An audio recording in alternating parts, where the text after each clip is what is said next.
Okay, good. So if you need to take breaks, just the usual, like if you need to get up and stretch before there's a break or anything, feel free to do that. Take care of yourself, stand up if you need to.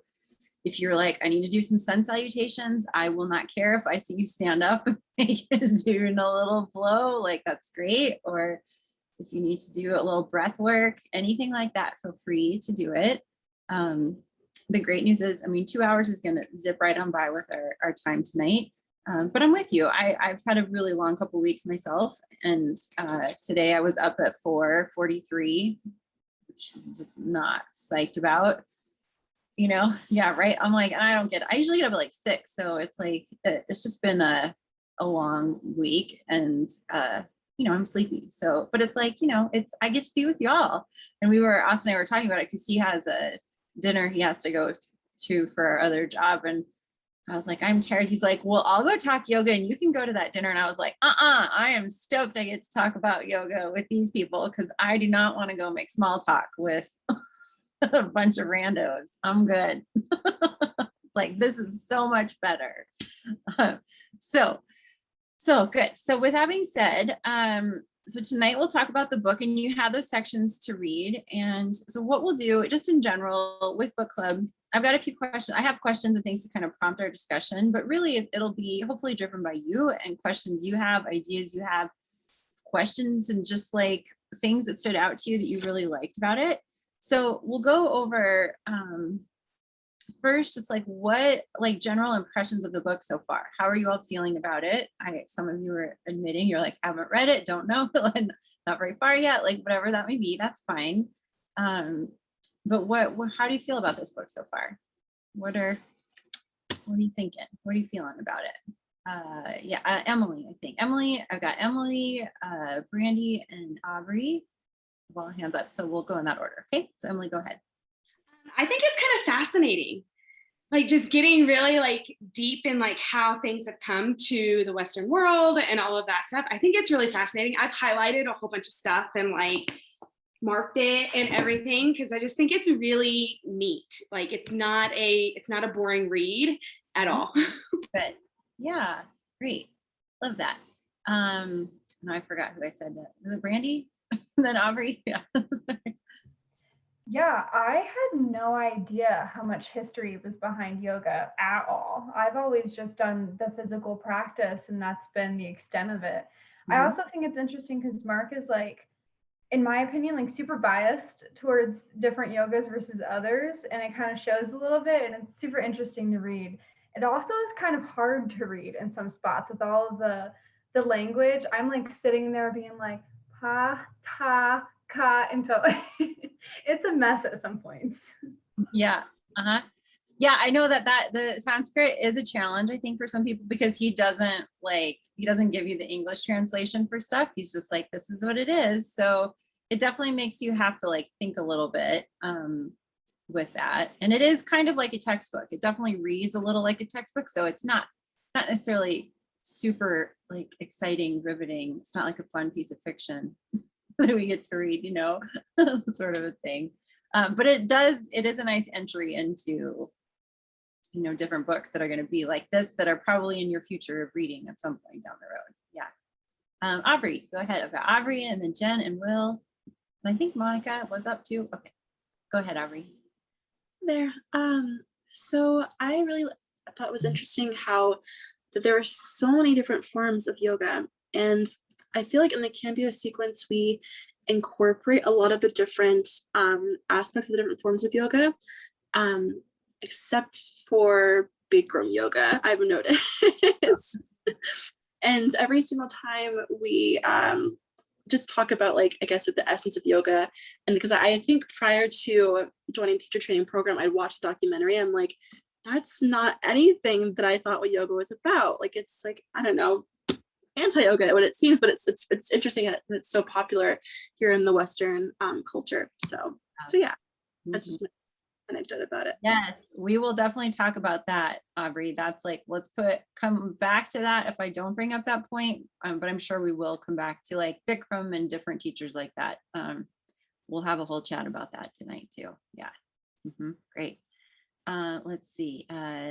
Monica, you had your hand up. Did you have something? Maybe you disappeared. You shouted over. Okay, so we'll go on, we'll move on. Jen and then Will. I really enjoyed the mythology, the explanation of the gods and the history involved with that, because some teachers are really knowledgeable about that and they share it, but it's almost like it goes too fast, or I need to see it written down for it to kind of stick and not just float through. And then I really enjoyed the last part about cultivating the experience for students. Yeah, I'm enjoying the book. Good. Yeah, the mythology, I love it. That's like one of my favorite parts. I love all those stories. I could just tell you all some stories. They're so fun. They're so great. Will, go ahead. I thought it was really interesting to really discover, at least in my mind, how young yoga is to the Western world. I mean, 80 years or something like that, the early 1920s. Then I think with the history of, 6,000 years, and we're only talking about 80 years as we experience, and also like how we've really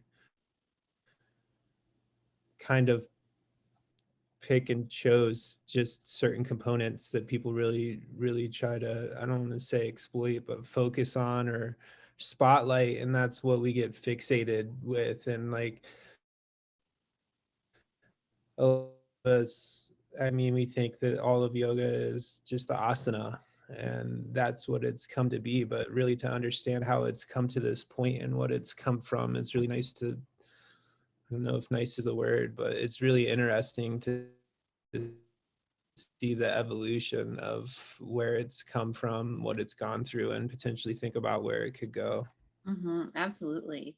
Yeah, and so Amber has some videos, so some of the pre-recorded stuff on the history of yoga, she'll really dive deep into a lot of this stuff too. So if you're confused by it, or you're like, oh, I can't wait to understand this even better, know that you've got some videos to watch, and that if you haven't watched that yet, and she'll dive into a lot of the history and the timelines with everything as well, so you can keep all that in track. But yeah, it's, to the West, it hasn't been around here that long.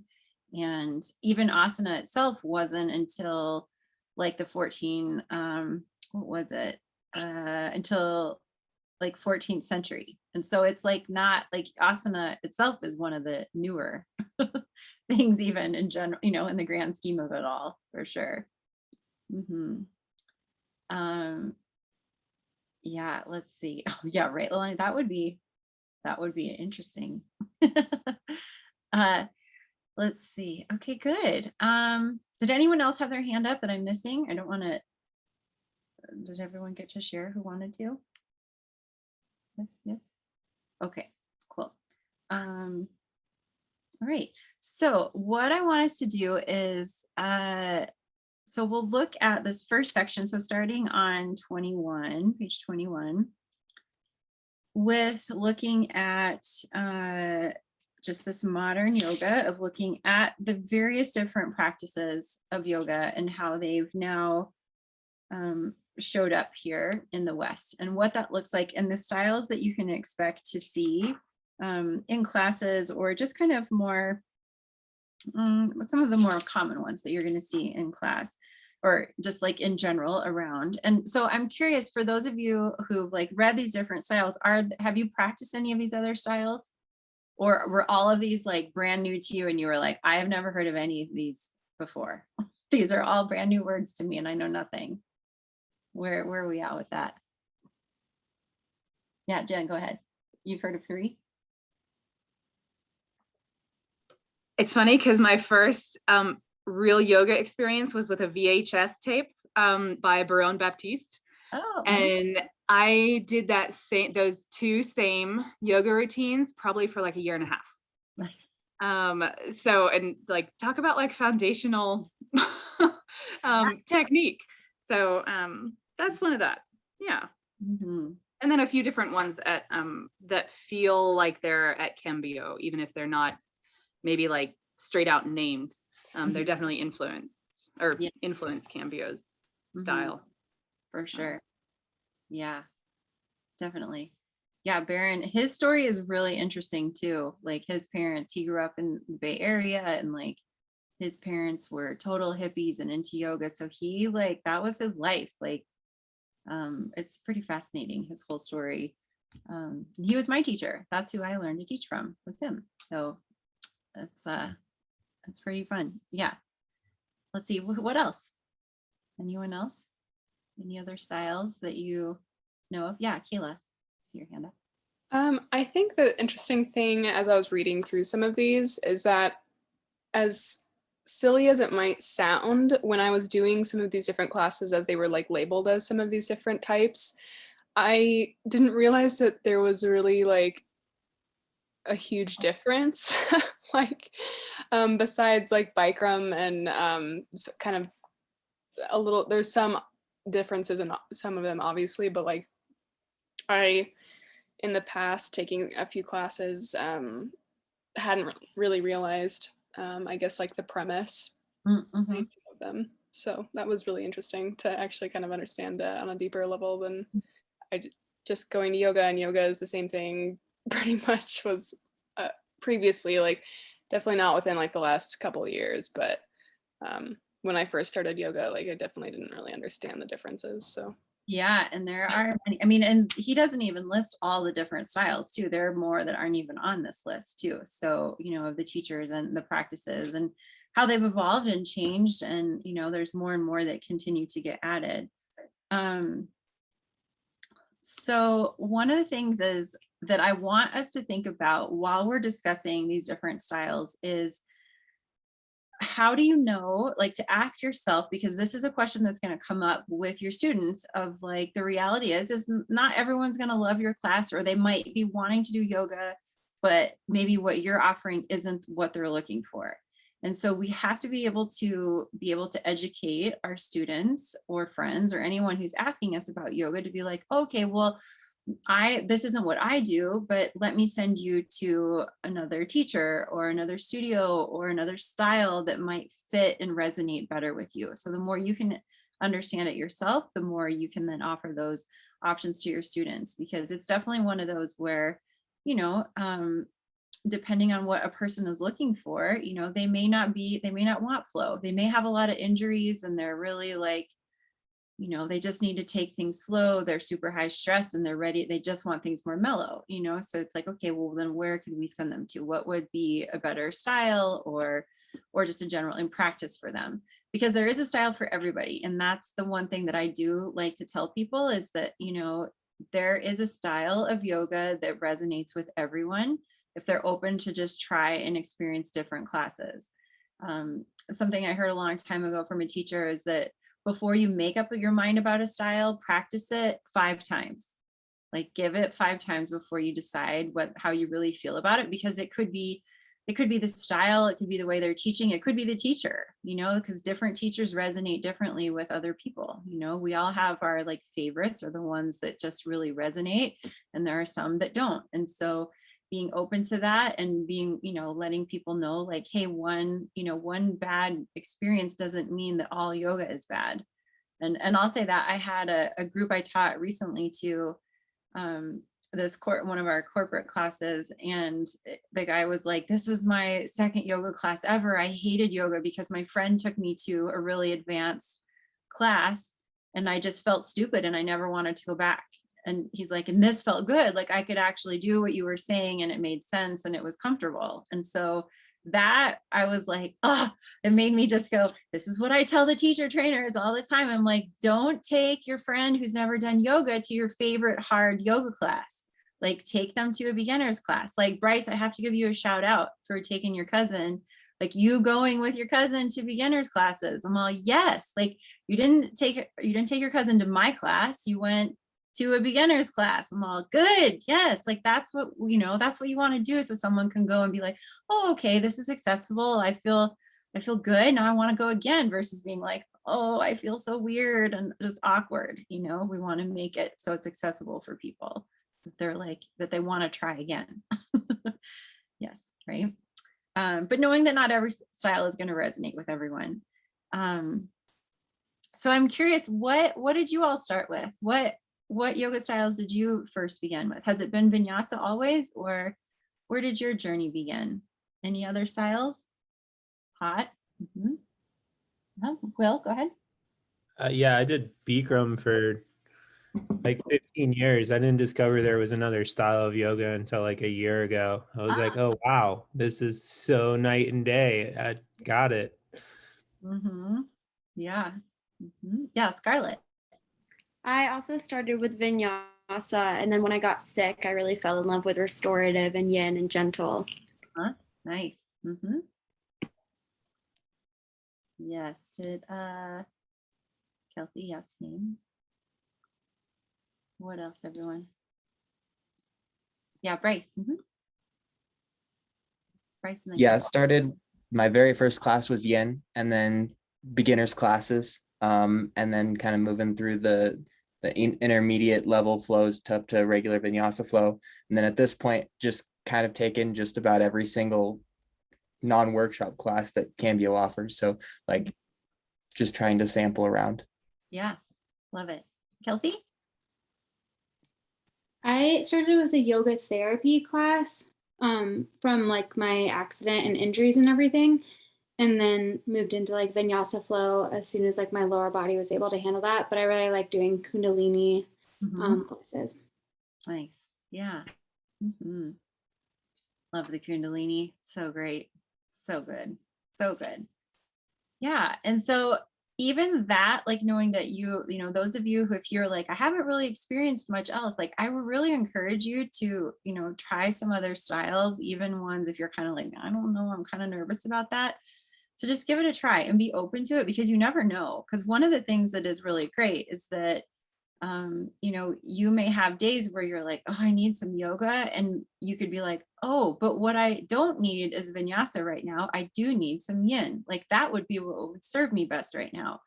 Or if you're like, you know what, I do want to go, I want to go to some hot yoga. Like that actually, you know, it does serve you. It's weird. Like when you start to experiment and play around with the different styles, you can see like, oh yeah, when you get clear with yourself of like, what is going to serve me, what do I need right now, versus like, I'm just going to go to the same class I normally go to be like, is this what's right for me today? And then you can kind of play around with that. And from there, it will, then it starts to like inform what you want to teach too, because what you get drawn to, then maybe you'll do more trainings, you know, it'll open your eyes up to just more and more things like that, which is really, it's just kind of fun as a teacher to have all those options. You had a surprise yin class. Wait, what? I was at Kristen's class and Austin was like, you're staying, right? And oh, yep, I am. Nice. That sounds like something he would do.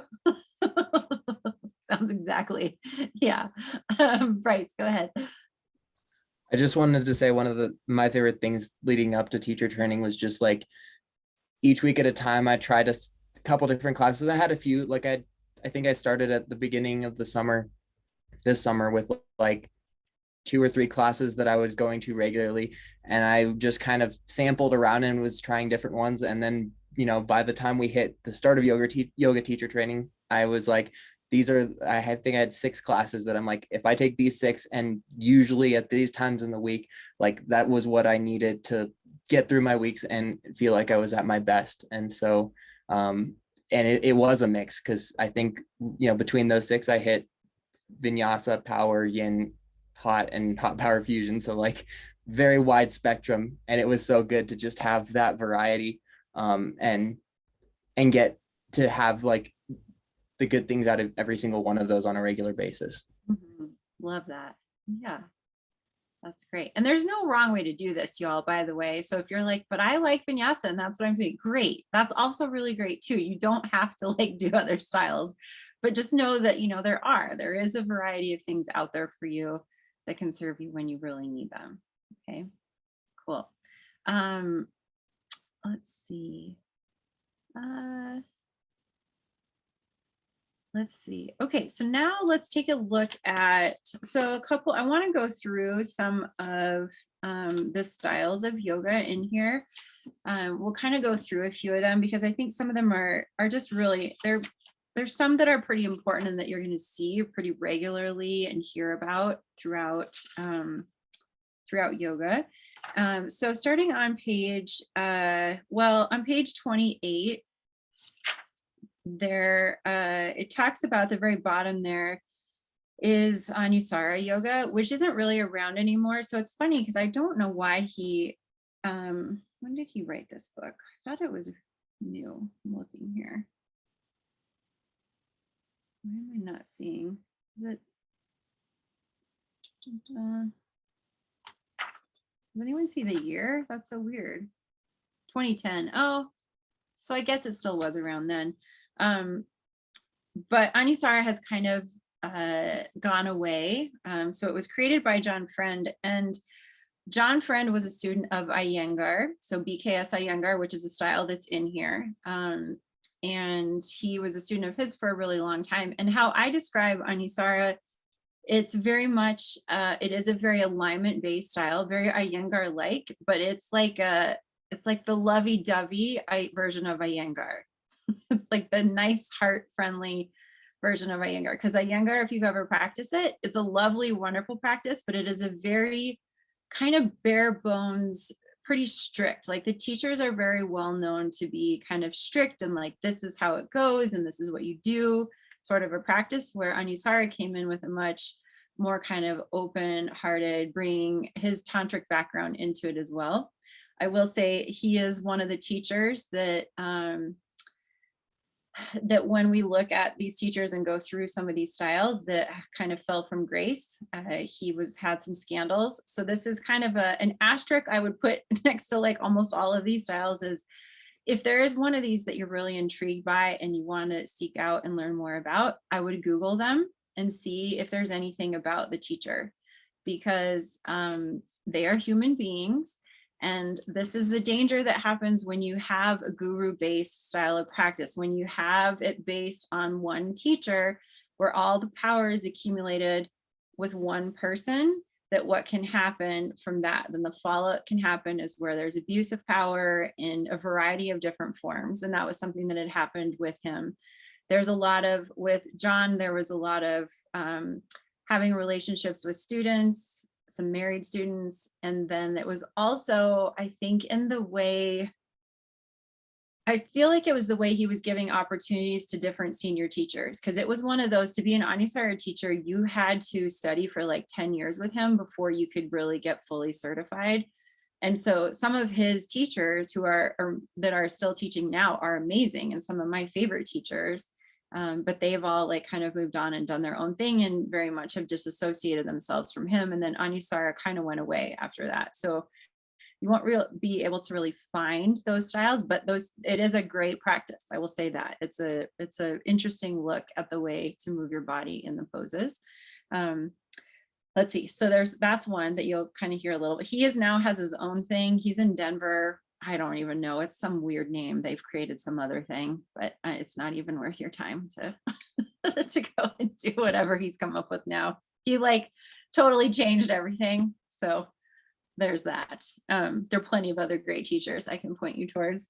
So then on page 29, we have Ashtanga yoga. So have you all heard of Ashtanga? And not to be confused with the 8 limbs that you've already learned, right? Not the Yoga Sutra 8 limbs, but now this is an actual style of yoga. And so this was created by Pattabhi Joy. So if you turn the page, you can see him. This was him very young.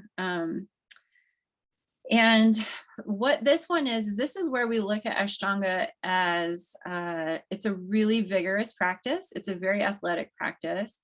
It's the same every time. So it goes in a series. So you can't you have the primary series that they give that you go to. If you go to an Anusara or to an Ashtanga class, you'll be given the primary series. You can Google it. It's online. You can see what it is.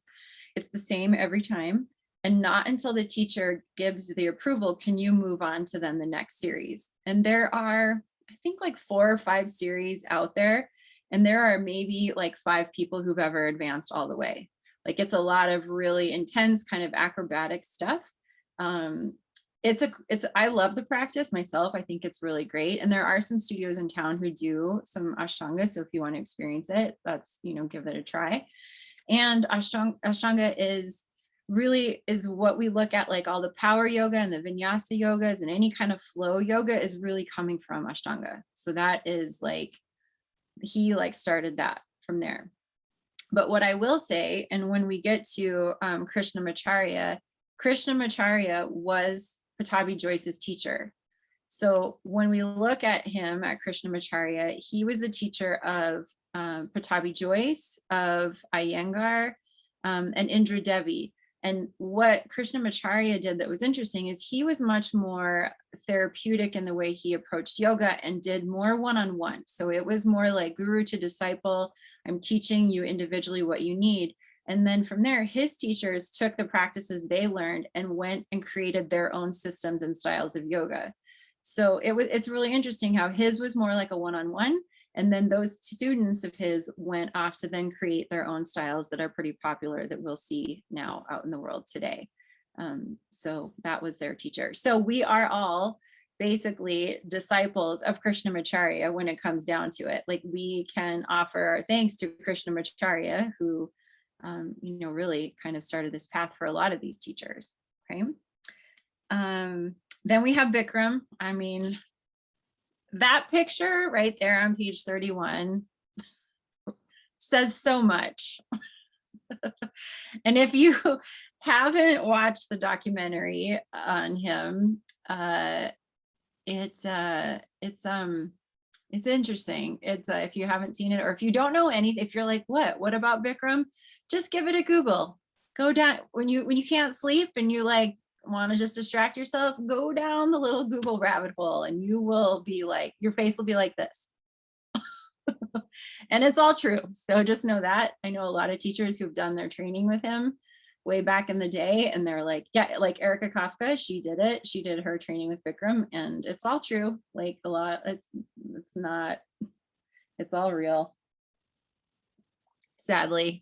But he did create a really good system. The Bikram, the hot yoga, that system is a really great style, I will say. I started with Bikram. That was my first too. I started taking, that's where I began. Then if we turn and look on page 33, we have integral yoga. And this is where we look at Sri Aurobindo and Swami Satchidananda. And just like a fun little thing about Satchidananda, he was the yogi who, when Woodstock happened, the very first Woodstock, he was the one who kicked off Woodstock with that yoga chant. When he got everybody to chant, that's Swami Satchidananda. So if you've ever been like, oh, okay, that was him. So he did that.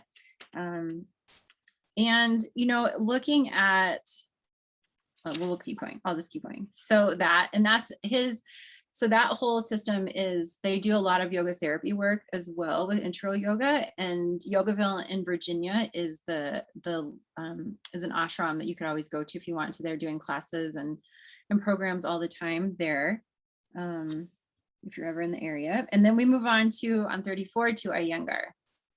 So Iyengar is different, where it is very alignment focused.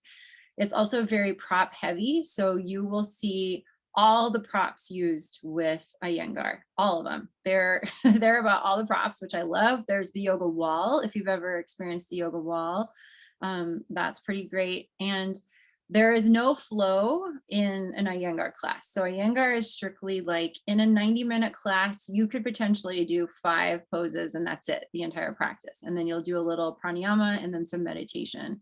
And that's kind of how an Iyengar class will look. So you're holding poses for a very long time in an Iyengar style practice. It's pretty therapeutic. I mean, there's a lot of Iyengar, there's a lot of books that he wrote, and there is some scandal. Oh, by the way, Pattabhi Jois, there's a lot of scandal about him with Ashtanga. So just know that, unfortunately, Sean Korn writes about it in her book, but there's a lot of a lot of sexual misconduct by him that was overlooked for years, because people were like, well, but he's the teacher and he's the guru and knows, and there was a lot of sad stuff with that one. Iyengar, there is some with him, but his is more in like, Iyengar walked around with a stick and wasn't afraid to use the stick. So there's that, which, you know, so that's different. But I think that's the only like drama that I know of surrounding him. But he definitely, a lot of things that like that people will say about yoga really do stem from Iyengar. So have you ever heard what is the yoga, or what is the hardest yoga pose? Has anyone heard this ever said in class? What's the hardest? Yeah, Jen, what is it? Can't hear you. You're on mute. I see your lips moving. I'm trying to find my mouse and it disappeared. Savasana. Shavasana. Mhm. Yeah. Yeah, and that was Iyengar who said that. So he was the one who coined that phrase, that Shavasana is the hardest pose. Have you ever heard of the king and queen poses of yoga? Have you ever heard those, what those are referred to? So that's headstand and shoulder stand. He also coined that phrase. And so he was very much of like the believer of, you know, that yoga and the asanas are healing. He very much believed that and was a big proponent of that, of how the healing powers of the physical practice. And I think it shows. So he's done a lot of really great work too. So, you know, with different organizations and programs, but it's a really interesting practice, and those teachers know their stuff. Anyone who is a teacher of Iyengar, they've got a very strong like anatomy understanding, and it's some good stuff. Okay. Then we move on to Krishnamacharya. So he's kind of like the one that really, like a lot of the main ones, these we can kind of come back to him. Yeah, yes, Kelsey, yes, I would say, Monica, I just saw your comment, and yeah, great, gross. But Kelsey, yeah, I mean, that is part of it. So because there is, you know, the reality is we have to look at this through when we think about yoga and the practice and being in a yoga studio, and we're, you know, in this position where people are open and vulnerable, and you put someone up, like literally Bikram, and a lot of these teachers are on a pedestal in the actual room. Like that does something to the psychology of everybody in the space. And this is why at Cambio, yes, we have ethical guidelines. This is why at Cambio, we are not a guru-based lineage. We are very much like the Sangha is the guru, and we rely on everyone. So it's an equity of power share amongst everyone. And we're not like putting students, it's just, there isn't this hierarchy level of things, because this is where we've decided that that's not the way we teach. That's not what we want to offer, that we want this to be more community-based in that realm.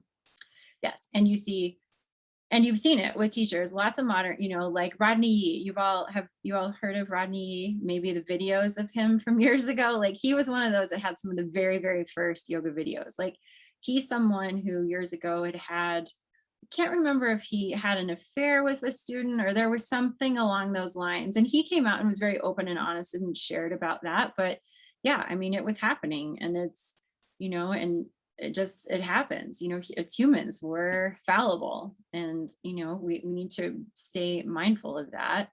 But that is why Cambio has taken the approach to not be a guru-based lineage. I think if anything, if we were to look at like what would be our lineage, would be Patanjali's 8 limbs, like looking at really the 8 limbs as like what we look at is to really uphold those 8 limbs as best that we can, and diving into the yamas and niyamas. Yeah. Yes, good questions and observations, everyone. Let's see. So then, okay, so that's with Krishnamacharya. We've got some of that. And I do love like the sequencing and stuff. Like so Krishnamacharya was Iyengar's teacher. He was Pattabhi Jois's teacher, and he was Desikachar. So that was his, I think, grandson or son, Desikachar. and they do a lot on actual sequencing. So a lot of what when we dive into and you look at, and when we look at like when we put poses where we do it and how we neutralize, how we counterbalance, like all that stuff, a lot of those theories come back to Krishnamacharya. So he would definitely be someone that we all have like a direct gratitude towards, like going back to him to be like, thank you, thanks for doing all that research and all the work. And then we have Kundalini. How many of you have done Kundalini? Have had a chance to experience it?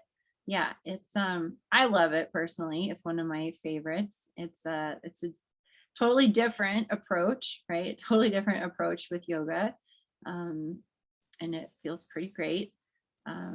So if you ever get a chance, I highly recommend it. Erica Kafka teaches it. I'm not sure, does she have one on the schedule right now? I think she's just doing restorative right now. I don't know that she has a class. It used to be 4:00 on, I want to say Tuesday, but I haven't, it was this summer. Yeah, it used to be, and then she had Charlie and everything kind of changed. Little Charlie changed things. But I'm sure she'll be back with that one. But I highly recommend if you ever get a chance to practice Kundalini, because it's some good, powerful, it's good stuff. Then we look at power yoga. So moving on to 40. So this is where we've got Beryl Bender Birch, we've got Baron Baptiste. We've got these sort of teachers where they're taking kind of elements of Ashtanga, but making it their own, and then starting to change things, adding heat into the room and all of that sort of stuff. Brett Larkin. Oh, nice. Yeah. Gosh, there's so many. So if you ever want like teacher recommendations of a style, if you're like, this style is really calling to me, let me know. And I can always give you some names of people too that I think do a great job. Another really, power yoga kind of speaks for itself, but I would say, like Beryl Bender Birch, one of the creators, and Baron Baptiste, those are like the big ones that you really look back at power, of really starting that idea of that power yoga practice. But then next we have Shivananda. So this one, this is also an incredibly popular style throughout the world, and there's Shivananda ashrams everywhere. Erica and I actually got to one of our trainings for yoga therapy we did at the Shivananda ashram in the Bahamas, and that was a really cool experience. If you ever get a chance to go, they're a mix of Jnana yoga, so a lot of the wisdom yoga. They do a lot of dharma talks, they do a lot of chanting. They have asana. Their asana isn't my favorite. It's like it's and they do a lot of seva. Like, it's an interesting space. It's a whole interesting little world down there at those ashrams. That one is in the Bahamas, so Shivananda. It's beautiful. And it's right next to this giant resort. It's not Atlantis. Maybe it is Atlantis. It's hilarious. It's like the only one on that island. So it's like the ashram, and then you walk down like 15 minutes, and then there's this giant mega resort, which is hilarious. It's just like very, the juxtapose between the two is pretty hilarious. Going to that one. Let's see.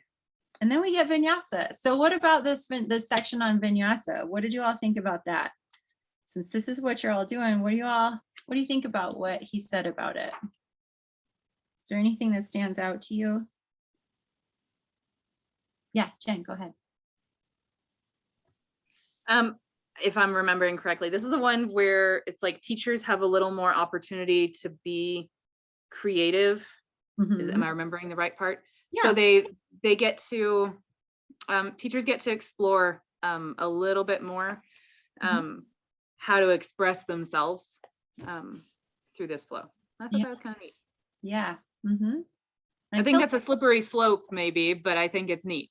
Yes, I would 100% agree it's a slippery slope, and we will talk much more in depth about that when we get to sequencing. Definitely. Yeah. Kelsey, go ahead. Or did you post something? Sorry. I just have a question about Shivananda then, just like, I know we just moved on.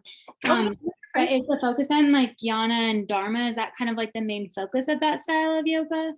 I would think, yeah, that kind of is with them. I mean, they do have that. They're like, I love their talks. They have like these great talks, and I think they have them online too. And they have their chanting is wonderful. They have this long, it's like a 11, 17 minutes. I can't remember, a long chant, morning chant that they do every day. And it's beautiful.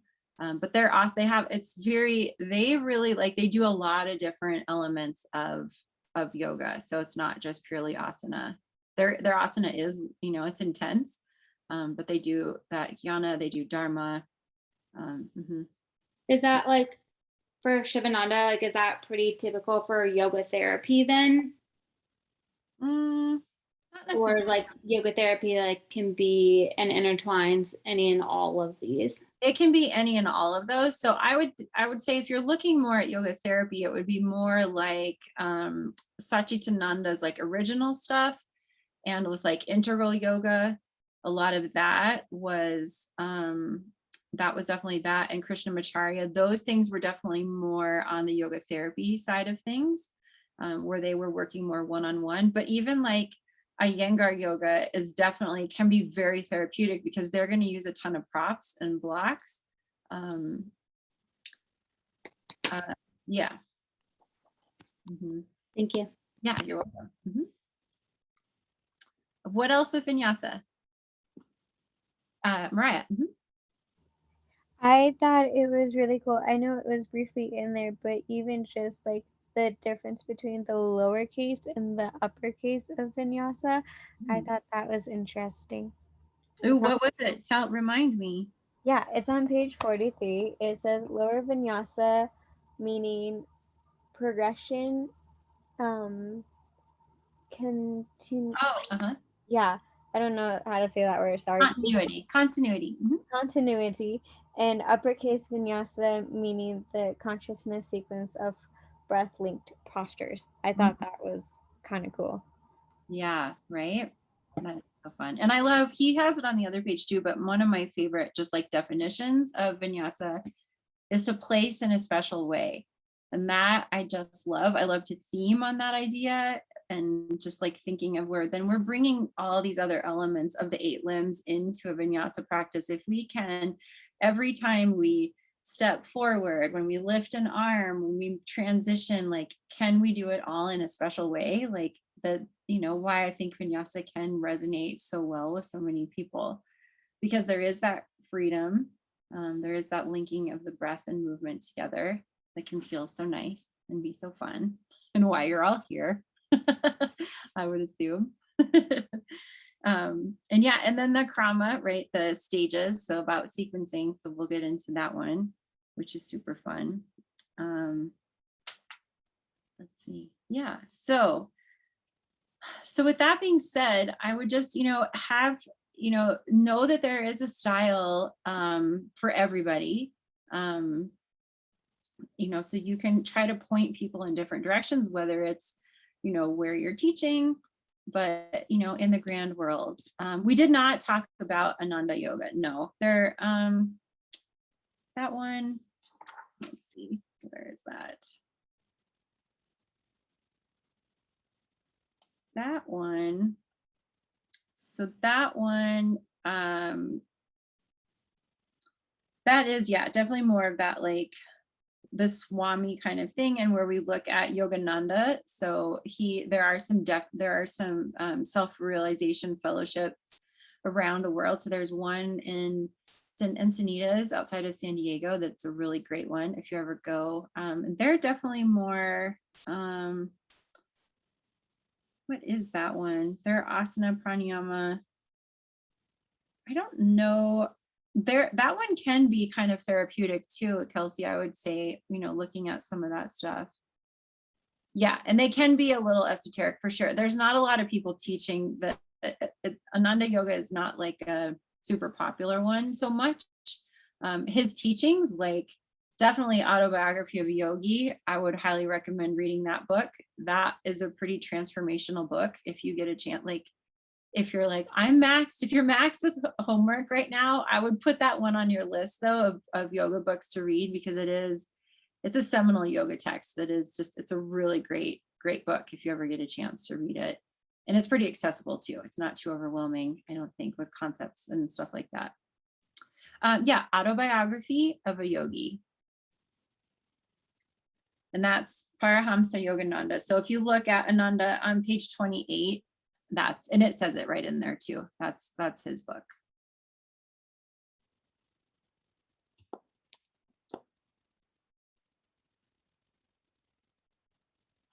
Let's see.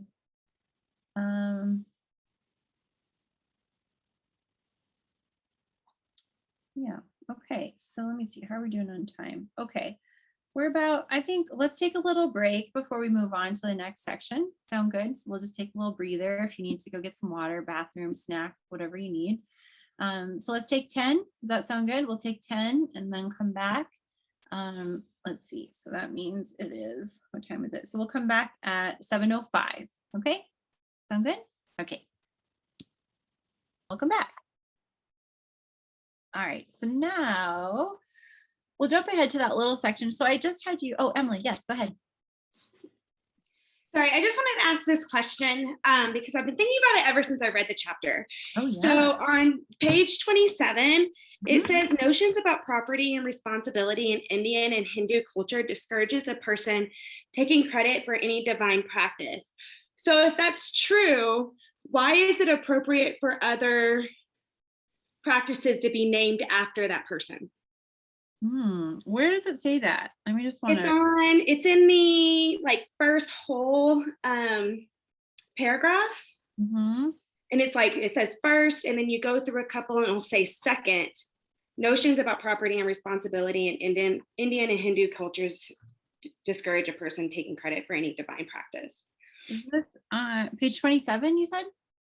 Page 27, let me count the sentence. I'm like, why am I not? I don't see it. One. It's the third sentence in the first like whole paragraph. Oh, okay. Sorry. I was looking at the one above. That makes sense. Okay. Let me just read that. Uh-huh.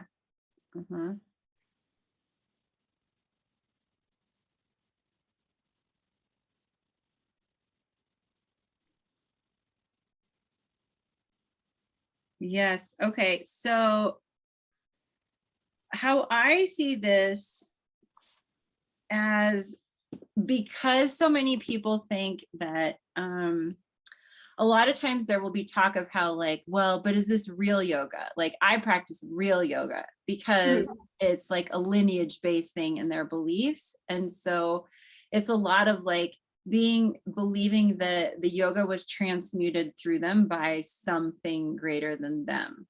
But it's like this whole thing where it's like, but was it? And you can't prove it.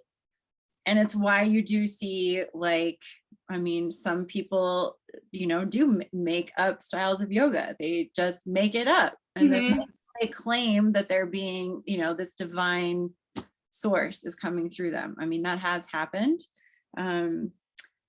But yeah, I mean, it's interesting, right? Because it's like, well, but then you do have the lineage where it's like you have teachers who in the past that were considered gurus. And we have to remember, like in our Western world, the concept of a guru is not, it's hard for us to truly understand because that is not, we don't operate in that's not part of our culture to really be like that. So we have to remember that a lot of these gurus they were like, no, their students, they were like, go teach in the West. Like they told people to do it, where people get mad about us ruining yoga in the West, which yes, there are some things about yoga that we have not done great things with. But however, those teachers they were like, no, go share this with the world, spread it. I don't know if that answers your question very well, but. No, it does. It does. I was just curious about it because I highlighted it and then I was like, but then why are these named after them? I was like, that's like conflicting. So I just was like curious about it. Yeah. Good Thank question. you. You're welcome. Yes. Cool. Okay. Any other questions coming up? I love it. I love the questions, everyone. Okay. So I had you just read basically those last, like on page 61 and 62, just with subtle energy, because you're delving into it already with Chakra Night. So it's like, of course, you're welcome to read more of this book, but like, it's a very big book and you all have a lot going on. So that's why we were just like, we'll just have you read certain sections of it. But really, what I want to get across, of like, just to reiterate in case that point hasn't been clear to you all, is that we get to meet our students where they are. And so by understanding this concept of subtle energy and how it works for us and our students when they're coming into this space, it's so critical to meet them where they are and to have some tools to help people to really let go and drop their day, to get more tuned into their body, to be more embodied, because you will have students that really don't have that connection to their body, where it's like, they just don't, there's not a lot of connection there. And yoga can be the first thing that they do in their lives that starts to give them that access point. And so that's where understanding the subtle body is going to be so critical when you start teaching your students. And those clues you're going to get from them right off the bat.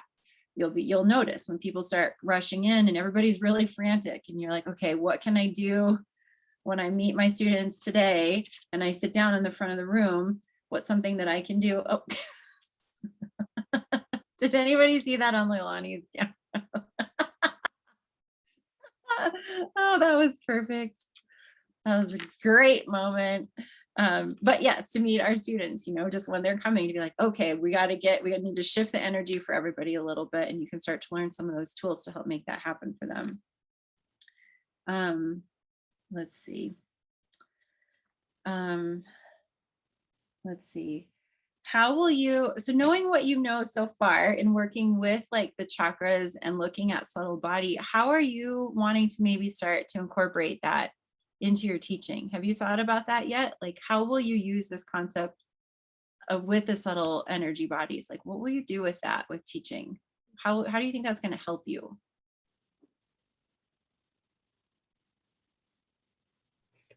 This is not a unique thought, but I really love the chakrathons that happen. And I think that like I've done it to where it's like similar to Bryce, like I take a very different kind of class each day during the week. And I think that could be a really cool challenge to like really delve into each chakra. But that's not my idea. That's fully stolen. Yeah, but but you will have your own spin on it, and you'll have your own way that you'll share it and bring your you-ness. That's the thing, is like, yes, you're all learning to be teachers, but you're all bringing your uniqueness to the page. And so you're not all, even though you're learning the same style and the same things, it's going to filter differently through all of you when you start teaching out into the world. Jen, go ahead, and then I have a question for you all. Yeah, and then Bryce. Also not an original thought, but I can't remember where I read it, which book or what, but how there are certain asanas associated with the different chakra points, and encouraging students, whether or not they have an understanding of the chakra, like as they move through a practice, to pay attention if there are any sensations or thoughts that come up during any asanas. And not that it has to be a share kind of thing, but if you notice anything that showed up in your practice today, and then at the end, like a reflection time, it's like, well, is that something you want to hold on to? Is that something you want to let go of, or something you want to cultivate differently? So it doesn't even have to be like a teaching kind of thing, but more setting the stage for experiences that can be deeper. Yes, right. Acknowledging what can happen, like camel pose. That's a big one where people can have like you might have a big emotional reaction. There might be a big response that comes up. I don't know if any of you, and it could be any pose, it can be any asana, honestly, but that can be, because it is a bigger back bend, that sometimes people will feel like maybe a sense of panic or joy, laughter, cry, like it can go it can swing any way. And that can really surprise people when that happens, when they come out and they're like, you'll see it on their faces. But if it's like, that's the first time they've ever had that, they'll be like, it's like, what just happened to me, and it's like, I'm letting them know it's okay, like that this can do that. That's the beauty. That's why this is, the asana is so powerful. Like sometimes asana gets a bad rap is be like that's all that people focus on, but yeah, it is so powerful. It is so powerful when we're doing it, when we practice it. Bryce, go ahead. Mine really just builds off of what Jen just said. Like, I really like the idea of kind of how versatile it can be, though, that, you can take some ideas into a beginner's class and it's maybe just, hey, you might experience this, and you don't even necessarily say like the name of the chakra or anything that, any of the language that really identifies it as subtle energy, because they're not maybe in a position where they're going to experience or recognize you saying that, but just giving them like that open door to start introducing them to it, that then later on they can come along and be like, oh, when we did this before, that's really what we're aiming towards. But then, taking that into a more established class, like a normal vinyasa class, then yeah, you really can, dive in and theme your class around a particular chakra or a particular outcome or emotion that you want to focus on. And having that understanding of how the chakras are connected to, or like the subtle energy is connected to particular asanas, you can really tailor a practice to achieve an outcome that you're looking for. Absolutely. Yes. Yeah. And that's what it's so cool, right? Because it's like you can theme your classes on it without even telling them any of this. You never have to say the word chakra, but you can you can say all the things about it without it. And then that's, where people get more interested. And that's where it's knowing your audience too. It's like really understanding, like, what are they ready for? What do they want? What do I want to share? All that stuff. Love it. Let's see, there were some comments here. Yep, you've cried. Yes. And it's okay. Many of us have cried on our mats. And I just want to also say, if you have not cried on your mat, that's okay too. Like, you don't have to have like a big, it's fine. If you never do, if you're like, I've never had a big emotional release, like, you're not doing it wrong. I just want you to know that it's not wrong. So it's okay if you don't ever cry. Because I think that can sometimes happen where people are like, but I don't know, that's never happened to me. And that's okay. That's definitely okay. Okay, good. Great. All right, so now our next section, what's our next section? Okay, 89 to 115.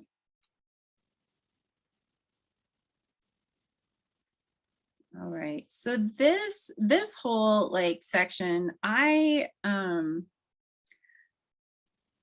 like this because and some of this might be hard for you. What I'll say is, like, a lot of this is like, put a pin in it for when you actually get into teaching. I want you to come back to this, like, before you teach your first public class, like, make a note that, like, I'm going to just skim through this information here, where he talks about setting yourself up in the room and just kind of those general things that you're going to come across when you're actually teaching a public class and what that's going to look like.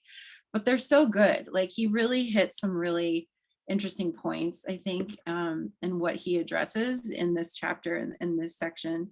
So on page 89 at the bottom, that last paragraph down there, what do you think of his definition here of what defines a good teacher? Will someone read that? That basically, those first two sentences of that bottom chapter there. Someone want to read that? Who hasn't chatted much, feel free. Sorry, what page was this on? 89. It starts off with the primary roles. That's the sentence starts there. I'll read it. You feel it? Yeah, sure, I might as well. Sorry, I was like grabbing my sticky note to make a note, and then I was like, wait. Cool. All right. So the primary roles of a yoga teacher are showing students a yogic pathway and offering them guidance along that path. Doing this with inspiration, knowledge, skill, patience, compassion, and creativity defines a good teacher. So what do you think of that? What do y'all think of what he says there? Do you agree with that? Does that sound good? What we're striving for, that we're hoping that we're making that happen? It sounds good, but I also find it like almost like pressure. I'm like, how does one become inspirational to all? Like, I don't know. That just like is like, ah.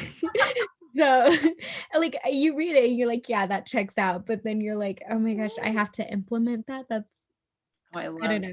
I love that you picked up on that. Yeah, yes, Jen. And you know what? The pure fact that you're showing up, that you're doing this work. And I will say the thing that I will say that I've said to my mentees like 10,000 times, practice. You practicing and doing the work is going to show up and they will know it. They will see it happening in you 100%. Yeah. Let's see, Monica and then Bryce. Mhm. The one little excerpt in that, offering them guidance along that path, to me, I don't know, some people aren't willing to accept that. Should we offer or should they ask us for guidance? I don't want to like, I don't know. I guess there's like a fine line that you have to walk before you become overbearing or pushing too much. I mean, I don't want to be like a, Bible thumper. I don't want to be like a yoga knocker or anything like that. Like, like here, you have to do yoga. It'll improve your life. I don't know. That's just how I kind of took that sentence. Like, ooh, should I be doing that or not? I love it. So yeah, you want to be mindful of not being a yoga evangelist, right? It's like there's like that fine line, but think of it like this. So the gesture to offer, like you're offering it. Your hands are open and you're offering it. You're not pushing, you're offering. And it's up for them to take. And we as teachers have to be like, we offer it and we let it go. And if they want to come to it, then great, we're here. And if they don't, we walk away, we let them go and we let it be. There are some people who will come to class and they don't ever talk to you. All they want is the asana. They kind of like whatever, they check out during your Dharma talk or whatever, and that's fine. Like, and that is okay. Like, and we have to be okay with that as teachers. We have to get our egos out of the way of that. And yeah, and I get that. You don't want to be pushy, but it's you living the lifestyle of all this with the 8 limbs and doing it will have people inquire and ask you, they will come to you, and you can share it and people will take it or they won't, and you don't have to push it. Don't worry. I don't think you're pushing, Monica. You're fine. I mean, there's some people you might want to push it on to be like, you do the yoga, but we have to let that come to those in time when they're ready. Your chakras are way out of line. Let me tell you what's up with this. Yeah, I don't want to be that person. No, I mean, throat chakra. You can think that in your mind a little. You can be like, okay, I'm just gonna notice, and we just gotta let that go. Yeah, pass it through the gates. Is it kind? Is it necessary? I don't know. Maybe. Yeah. Well, and we can, part of our job too as teachers can be in it. We have to decide, like, sometimes as a teacher, when we hold this space, like, we have to be willing to sit in the fire with people a little bit and to sit in those uncomfortable moments, those teachable moments, those feedback moments. And it's not always great. It's not always like, ooh, Shavasana, yay. It can be bumpy and it can be messy. We're humans and it's messy. Like humanness is messy, and so as teachers, like, are we willing to sit in that messiness with people a little bit? Yeah. Mm-hmm. Bryce and then Kelsey. Just the one thing that it's kind of hinted at, between inspiration and compassion, but that I really appreciate that's part of like Cambio's core values is the accessibility and inclusivity. I think those are extremely important as well. And that maybe is something that, I feel like should be part of this definition that I didn't see as much of as I feel like there should be there. Yeah, love that. Mm-hmm. Yeah. And Kelsey, go ahead. Yeah, I liked what was said about like being inspiring for other people. I don't think it's something that you need to like think about. I think when you're enjoying what you're doing and you're enjoying your own practice, people are just naturally going to be inspired by you. And then being in that leadership role, I don't think also like you need to hound people. I think it's going to come really natural when people are going to want to reach out and like be able to speak to you on your practice. So it just, I mean, it just comes with being a leader, and I think it will come natural as you get more into learning about yoga and all of this. So yeah, love that. Yes, 100%. Let's see. So on page 90, he has a thing. It's right before, there's that middle paragraph that starts all one really needs. So right up above it, like a sentence above, he says, but yoga is not a practice of attainment. It's an unending process of self-discovery and self-transformation. And that, I think, is to remember, right? That there's so much happening for us to do in our own practices ourselves, and then for us to open those pathways and doorways for our students and to let them figure that out for themselves, that for us to empower them. And because it is self-transformation, it's not saying I'm going to transform you. And that's something that I will say that happens a lot. Like when I work in yoga therapy with clients, and sometimes we'll do some things and they'll find some relief and they're like, oh, you fixed me. And I am very clear to say, I did not fix you. You fixed you. You did the work. Yoga, you let the yoga do the work. You showed up, but you did it. Like, this isn't, I'm giving you techniques. That's it. Like, and we have to get really clear that it's not us, that this is self. This is you do this yourself to help make this transformation. Let's see, Aubrey, yes, go ahead. Hi, so just like that line really resonated with me, because I wanted to be an instructor for a long time, but I was like, you know what, I'm not good enough. Like, I need to master all these poses. I can't even do a handstand or a headstand. Like, no one's gonna want to follow me. But just from all of the observations in the classes that I've taken at Cambio, it's really I don't know, I guess assuring to myself to see everybody at different levels teaching. And, it's really, I like you said, like the Sangha is the guru, like they're teaching you. And I don't know, I feel like every person that comes to Cambio should know that, and everybody, else out there should like understand like how inviting it is. And yeah, I don't really know where I'm going with this, but yes, I just wanted to say that really resonated with me. Yeah, good. Yeah, I mean, that's what we're trying to do at the studio, and that's definitely where we, like why we have so many interns on our schedule. It's like, yes, we have those of us who've been teaching a long time at the studio, but we also want to help bring new people in, because everybody has something to share, whether you've, been teaching, we have our brand new interns this week that just started versus those of us that have been teaching almost 20 years. And it's such a great mix to have that. It's like, it's like who was it? There's someone who's like, as we get older, you want to like stay in touch with like the younger groups, the age groups. And I love that. I love getting to talk to like people that are, 20 years younger than me, and just like, oh, what is going on with those young ones these days? Like, it's so fun. And that's like with teaching, it's the same. It's like, I will say this, like you can have been teaching for 10, 15 years and done your only training, you were one and done and never done anything else. And how are you a better teacher than someone who has been teaching a couple years and has done a variety of trainings and continues to learn? Like, you can still teach a long time and be stagnant. Like, that doesn't make it better just because you've been teaching longer, or if you can do a handstand. Not at all. Yeah. You all have something to share for sure. Okay, great. Let's see. Anyone else are we good with hands? Okay, just checking. Kelsey, was that from your hand up from before, or is that? Okay, good, just checking. Okay, okay, so things to look at, just physical setting here, where he talks about on page like 90 and 91. Like, these are really good things to just keep in mind when you're teaching, and maybe just notice these now when you're practicing, just kind of the next time you practice, or if you're doing an observation of a class, like pay attention to like, how are these things in the actual physical space? Like, how are you noticing this? And sometimes it can be nice when you notice when it doesn't go well. That can be that can be a good lesson to be like, when it goes wrong, like I will say, you know, he has music on here.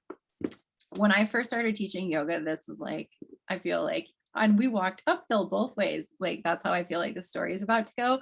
But we would, the stereo was in another room. So it was like 2 rooms away, and it was a CD player, like a 5 or 6 disc CD player. And those CDs skipped all the time. And so, you know, you can imagine how that would go. So there would be times where you were like playing something and then it just skips and you're like, okay.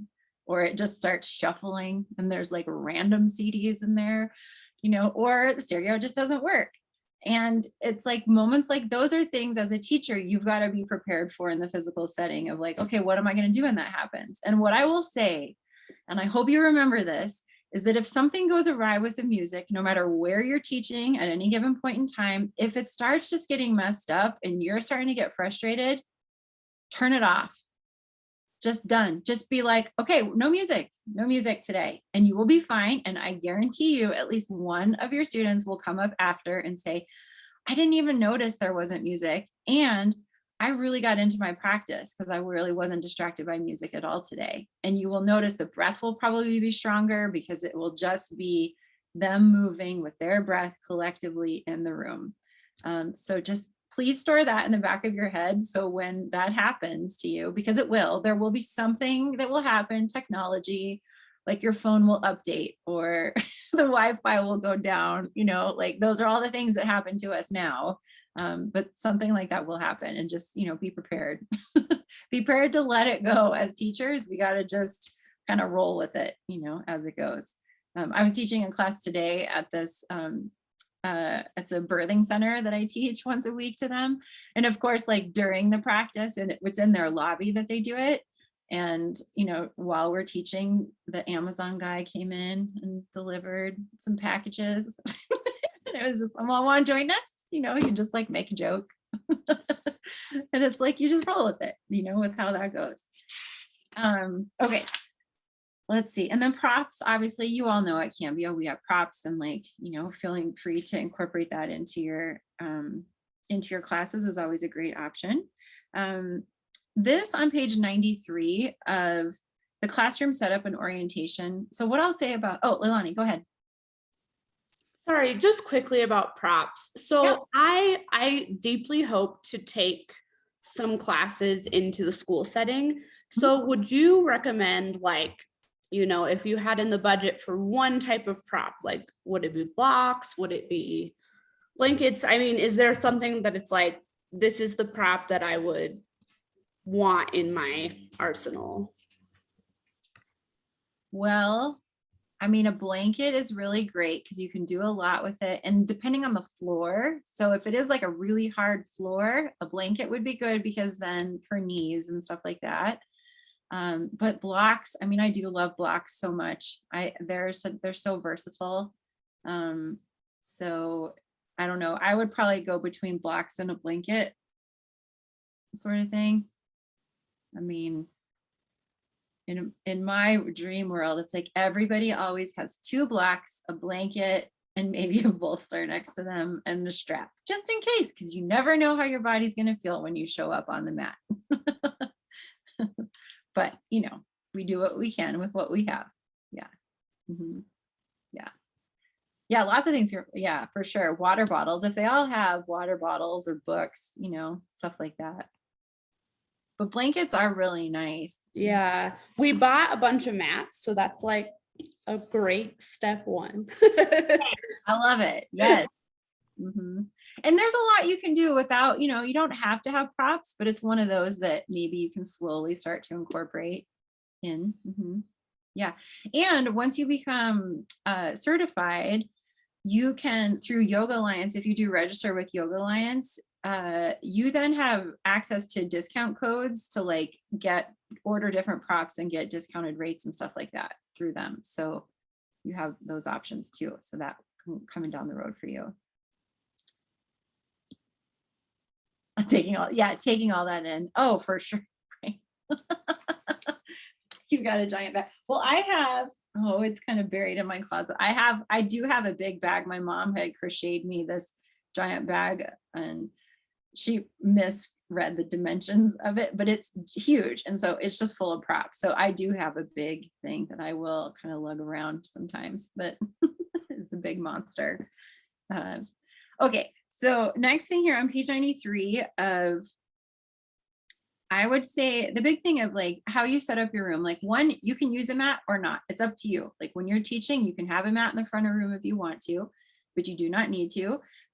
Often I got really used to not using a mat when I was teaching because my class, I mean, I was very happy that my class started to just get too full, that there just wasn't room. So it was like, okay, how do you teach? You need to be able to teach without it. And the great thing is you're all learning how to teach without demoing. So you don't need a mat really. Like you need like a designated space here and there to be able to like demo a pose if you need to. But I will say one of the big things to keep in mind is that the front of the room changes depending on where you are in the class. So knowing that if you're demoing things that like you move to sides of the room so that everybody can see you. So just being mindful of that to orientate yourself so that like when you're doing warrior 2 on that right side, that you go over to the left side of the room and then you turn and face the room so that they can see, so that everybody is looking at you and they can see you. So that's really important, I would say, to when you're moving around the room and how to utilize that space. The other thing, and I'm sure I'll remind you of this again, is that where do you think the best places are for a beginner to set up their mat in the room? Best or worst? What would you say? Yeah, Will, go ahead. I would say it could go either way, but in the back of the room so that they could see other people if they don't quite know the poses, so that they know where they're going. But at the same time, that could end up being the worst because then they might try to mimic people and not be ready to do that pose and pay less attention to the teacher. Uh-huh. Yes, that's a good point. Jen? Mm-hmm. I would say front, and whether it's because in the middle, front is intimidating. Even like seasoned people don't want to be there usually. But for the instructor to be as close as possible, particularly so that they can be heard really well. That's one thing my mom talks about a lot. She's like, I can't hear anything. And then she's like craning her neck and trying to see and hear. So particularly for being able to hear really well, especially when there's music and other people's breathing and stuff like that. So I think front or front corner, because that's a little safer, a little more protected. I love that you said that because I am the opposite. So the worst places for a newbie are the front and in the corner. Because, and I'll tell you why. One, because if they're right front and center, they remember when you first went to yoga or when people are first coming to yoga, what do they think? They think everybody is looking at them. And if you put them right in the middle and in the front, they are really going to feel like everybody's looking at them. And then the teacher is looking directly at them and they're just like, it's panic looked on their faces. And I will tell you, I've seen it many times because people will do that. They'll come to class, they bring their friend, and maybe they normally practice in the front row. So they bring their friend and so I've made it now. So this is what I say to people. If they're new to yoga, I say, go to the middle and in the back. Those are like ideal. If you can be in the middle and in the back so that you can see what's going on around you. And Will, to your point of like, then you have to be careful of like who they're watching. So I will then, if in class, I'll also say like, hey, you've got some teachers here in the front row. Like I'll point out people. I'm like, for those of you who are new, like, hey, we've got a handful of teachers here in class. So you can feel free to watch them and I'll point them out who they are in class. And then if the teachers start doing some weird things, then I'll say, don't do what they're doing, like, or don't feel like you need to do what they're doing. Like, I'll let people know, like, you know, one of the things as a yoga teacher is you want to state the obvious, what's happening in the room. If there's a weird car driving by and making a really weird sound, like acknowledge it. if all the lights go out, if the music stops, whatever, like acknowledge those things. Like that will, because people are, their senses are heightened, they're paying attention, they're noticing what's going on around them. So yes, Jen, to that, if someone is hard of hearing, then yes, maybe you do want them to be up in the front. But I will say for me, I move around. So if you're in the front of the room, like there is no point to be in the front of the room when I'm teaching, because I'm often over on the sides. I move to the back, like I'm lapping the room, like I'm going everywhere in the room, So I will say in general, back middle, people often run to the corners. They'll hide in the corners. And what happens is that when they come up and then they're facing the wall, they have no idea what they're doing and they don't have anybody to look at. So I try to like get at least one person in between them and the wall if I can, when it's somebody new. Aubrey, yes. Okay, I have to constantly remember to unmute myself. So what are your thoughts about mirrors? Because, so for example, I am new to hot yoga. I just started doing it like weeks ago and it's amazing. And like two things happened. My first day, I think it was Ari that was teaching and Scott was in the front. He's like, yeah, I was like, since you're new, just watch me. And I'm like, okay. And since, I'm very, I'm athletic and I'm flexible. Like, I feel like if you were to different newbie, they would have been so like overwhelmed because he's very advanced. And plus like, being at the front, like I'm in front of the mirrors and I feel like everybody's watching me and it made me even more anxious. So like, do you feel like for a newbie, they should be away from the mirror or with a mirror to familiarize themselves like where they should be, or just hone in on like what their body feels like it should need to be? Like, does that make any sense? Yeah, my rule of thumb is always a new person should not be in the front row. Like, I mean, because especially in hot yoga, because in hot, yes, like you want them to be able to see themselves in the mirror, but you can see yourself in the mirror from second and third row. Like you can definitely get your mat set up that way.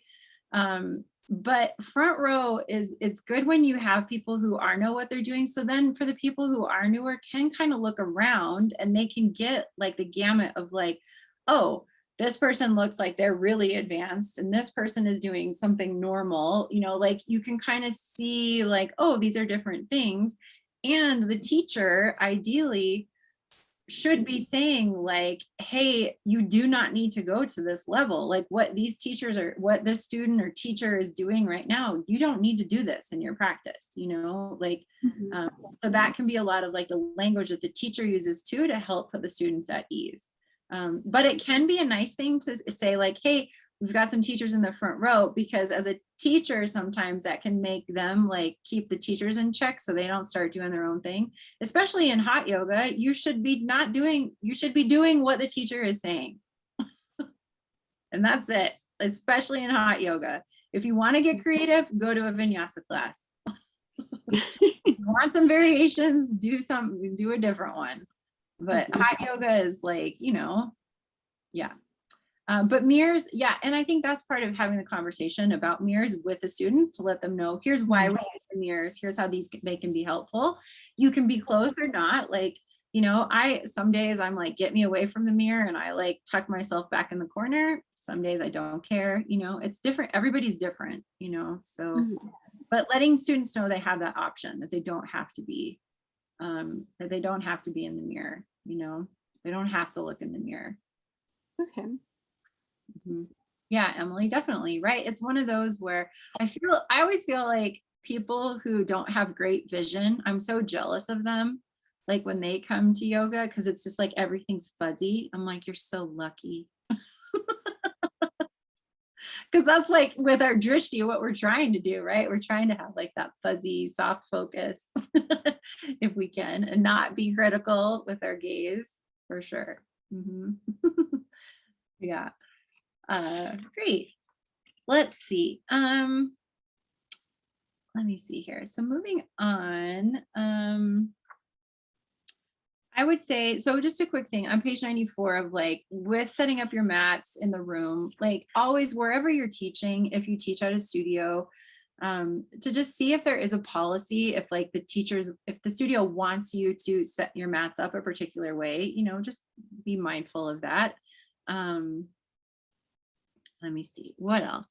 Class etiquette, that's always interesting, that sort of stuff of like establishing what's important for you with class etiquette. So looking at page like 95 and 96, these things are, you know, things to just keep in mind when you're teaching, of letting people know, like, are you one that cares if people come late to your class, sort of a thing? You know, do you want everybody on time? You know, doors lock, like, do you just let them kind of free flow, come and go?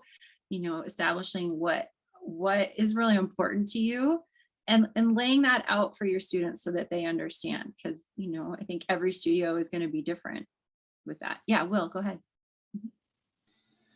Have you heard or read anything around like setting your mats up with like a lunar cycle, or with like a gravitational pull, or with the time of day in relation to where the sun's at, or anything like that? No, but I like that. Tell me more. Yeah, I will when I find it. I just like, you know, sometimes like if you sleep, sometimes they say you want to sleep towards the east because of the draw of the rising sun. It pulls the energy up out the top of your head. I mean, I'm sure somebody has thought about this more than I have. Right. Well, there's definitely like feng shui things that you could, yeah, I don't know. I don't know. I've not heard that, but I'm sure somebody out there probably has thought about that and implements that into their classes in the space. That's a good project for you, Will. Look that up. Report back. Yeah, following the farmer's almanac. Yeah, but I'm curious of like what that, if you practice in a direction, if that does anything. I like that. I like that idea. Let's see. Something to keep in mind. So on page 94 and 95, where it talks about like class levels and prerequisites, what do you all think about that? Of like, you know, letting students come to all different levels. Like, what are your thoughts on that?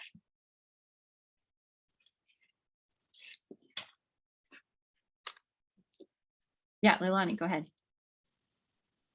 I think so. I've been to a couple of different studios, and I've noticed that in the studios that I've enjoyed, they're very clear in the like online and class descriptions of what to expect. And I think that does a lot to like help guide people where they go, so that then in person, you're not having to shut someone down. Like, you're not saying like, oh, you're brand new, well, you can't take this class because this is only for advanced. Like, no, you read it. So like, welcome and do what makes you happy. But I think that's really like a good compromise in that situation. Yeah, I do. And I do that with like, if someone comes to a power class that's maybe a little bit more advanced and someone brand new comes, you know, I let them know, I'm like, hey, this might be a little above what you're expecting, and you're probably not going to know all the things that I'm saying. And that's where I tell them, maybe put your mat here, this will help. And to watch people take breaks, like you can sit down and take breaks anytime you want, you know, giving them permission to definitely take care of themselves. Yeah.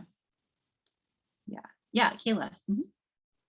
I just think like that reiterating that is just so important, just because of like, you know, like really I don't know, I think personally when I was first starting, and a teacher forgot to mention like to come down to child's pose when you need to, or like I have been to classes where like kind of completely skipped over that, of like, this is your practice kind of thing, like some of the staple things you need to say before a class. And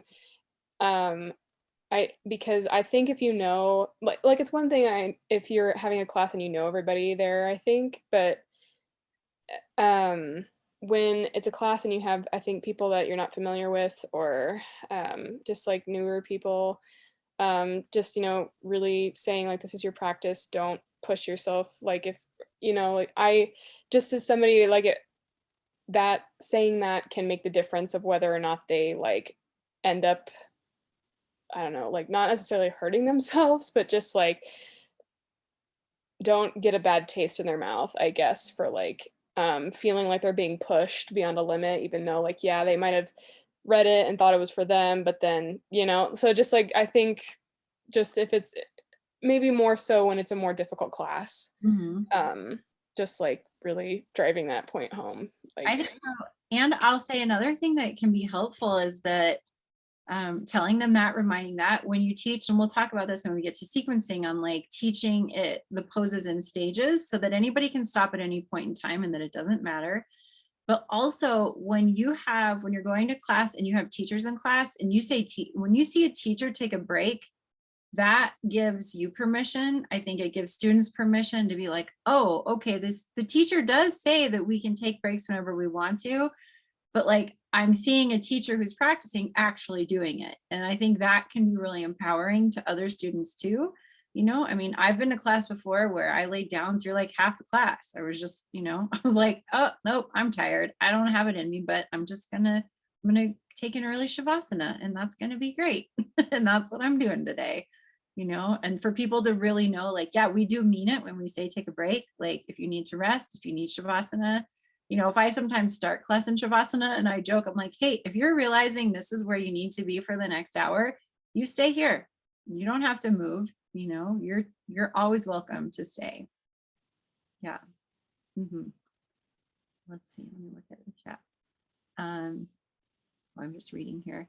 Yes, planting seeds. Well, yes, we have our 83-year-old neighbor always tells me when to plant the seeds. They'll be like, full moon, plant those. I'm like, okay, thanks, George. He's like, new moon, plant that. I'm like, thank you.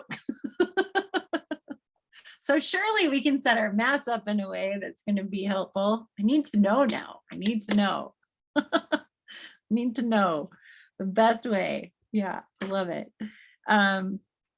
Okay, so there's a lot more. There's a lot more in this section here with just different stuff. Let me just see if there's anything else.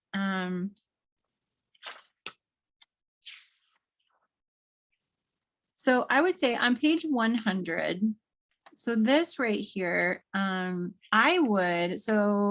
maybe we'll do this when we meet next time, because I think this is really helpful, but I would encourage you all to start practicing this if you haven't. I know Anastasia had talked about, she had typed up some stuff in our mentor meeting when she was like talking about her intro of class, and this whole thing about setting an intention and like how you start your class, I think is really important. And I like that he kind of gives some options and lists that out for you. So if you haven't been doing that, if you've been only being like, okay, child's pose, go, I want you to back up a little bit and think about the reality is you're not going to walk into a room and just go, hi, I'm Laura, child's pose. You will have to have a little conversation. You'll need to like, whether you're making an announcement or just checking in and tuning in and setting that intention with your class, practice that a little bit, figure out what that's going to look like for you. So hopefully when we meet next time, we'll have some time to actually do that. We'll work that into, I think, next week when we chat. Mariah, yeah, go ahead.